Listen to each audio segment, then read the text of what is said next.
Fairly recently, about a month ago, the ARK Ultimate Survivor Edition was announced for the Switch.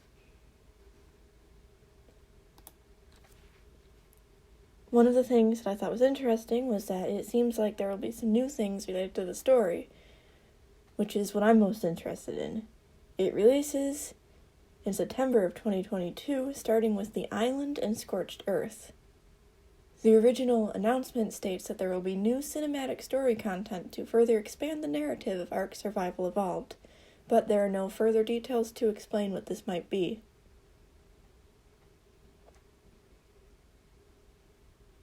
I never played the game when it was first released, but from what I have heard, it didn't originally have a story like it does now.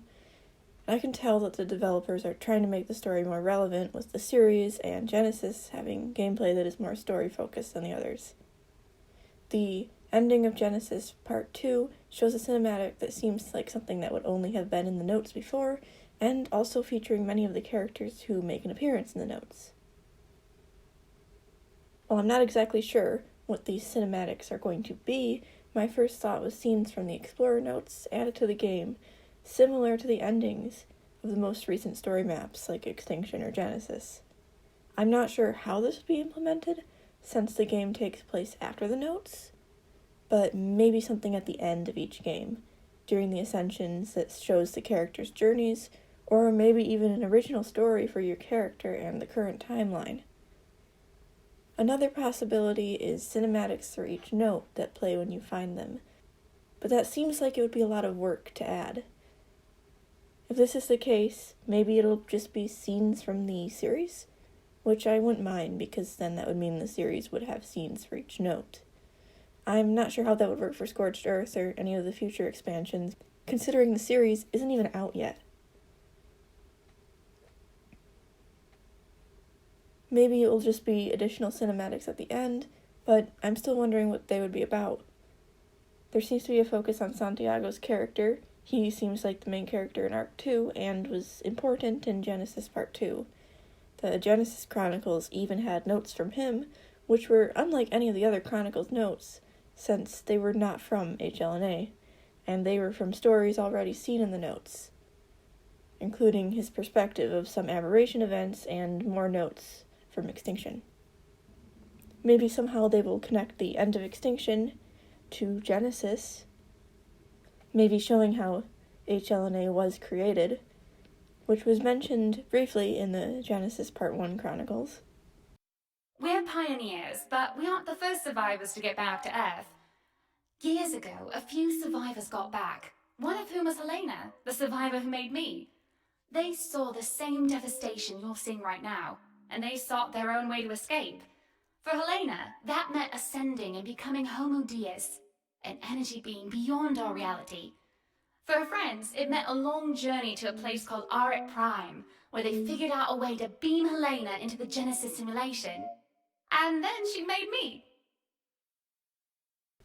Another possibility could be something that connects ARK to ARK 2, with maybe an extension of the Genesis 2 ending. But considering the Island and Scorched Earth are the only two maps at first, that doesn't seem as likely. Speaking of Scorched Earth, another possibility is the Scorched Earth Ascension. However, Craig Brown, the lead designer for ARK 2, has said that an Ascension for Scorched Earth won't be happening. He said that they can't add one because it could cause serious bugs, and they're focusing on things that are not Scorched Earth. I'd be surprised if something changed, but a proper cinematic ending for Scorched Earth would be welcome, and something many have been asking for a long time. However, if they've been focusing on other things, how will they have time for this too?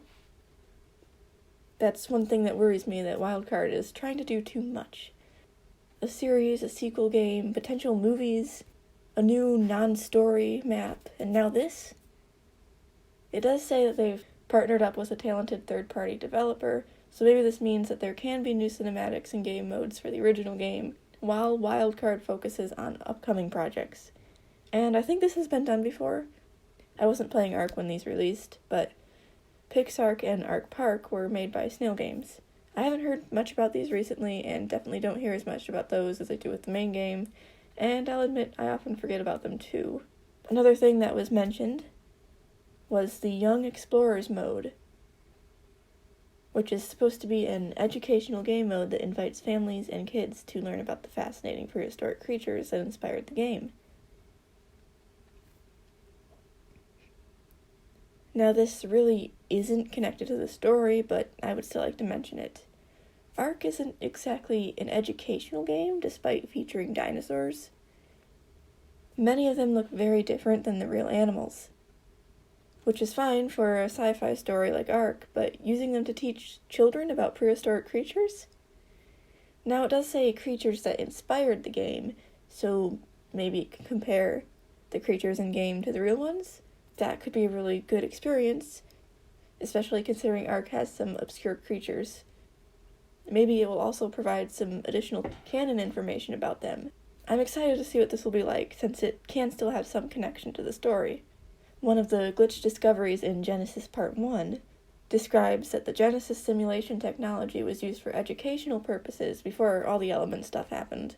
You can't tell with all the bloody violence around here, but some elements of the Genesis simulation were originally intended to be educational.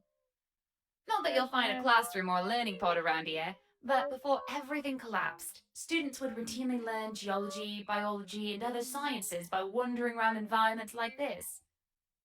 Maybe I can pick up a computer science credit for fixing that glitch. And I like world building things like this that show the futuristic technology in everyday life. So it could be possible that this new educational mode takes place in this version of the Genesis simulation. And even if this isn't that exact simulation, they were used for many things, including shopping centers, because why not? The second generation of immersive simulation was idealized versions of the real world. National parks, tourist attractions, and shopping centers. Holy dooly, were there lots of shopping centers. This glitch was a bit of leftover code from one of those. If you wanted to buy a discount aftershave, then sorry, I just deleted the remnants of an old shopping sim. There's also an article on globenewswire.com that describes this further. Overhauling the gameplay for ARK on Switch has been on our radar for a while, and we're happy to have found a talented team who can help us realize that vision. Finally, the article says, join us on this journey as we expand the story content and ARK universe in September 2022. It definitely seems like there's a focus on this whole expanding ARK story and universe thing, so I'm wondering if this could also be related to any upcoming projects such as ARK 2 or the series, and if September could also be around the time when those release or when there will be at least more information about them. And the site does briefly mention the series in ARK 2, but mainly just they exist. And there's even a recent tweet that says there will be news for both ARK 2 and the series on the horizon. While that doesn't provide many details about when it will be, it's the first confirmation that there will be news coming since November, I think, and sounds better than just soon.